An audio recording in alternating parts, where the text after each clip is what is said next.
இந்தியாவின் டெல்லியில் செங்கோட்டை பகுதியில் ஒரு வெடிப்பு சம்பவம் இடம்பெற்றிருக்கு. இந்த செங்கோட்டை பிரதமர் பொதுவாக கொடியேற்றும் இடமாக பார்க்கப்படுகிறது.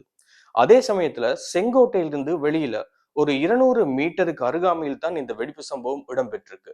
இந்த வெடிப்பு காரில் இந்த வெடிப்பு சம்பவம் இடம்பெற்றதாகவும் சொல்லியிருக்காங்க.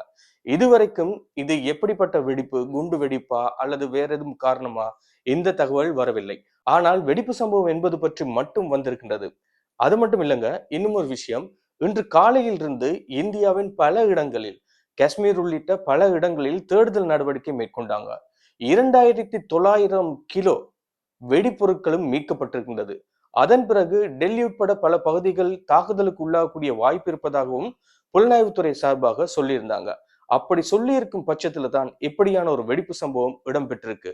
இதுவரைக்கும் 9 பேர் உயிரிழந்திருப்பதாகவும் தகவல் வந்திருக்கின்றது.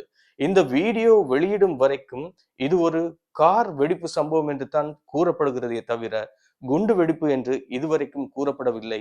இனிமேல் விசாரணைக்கு பிறகுதான் அடுத்தடுத்த விடயங்கள் தெரிய வரும்.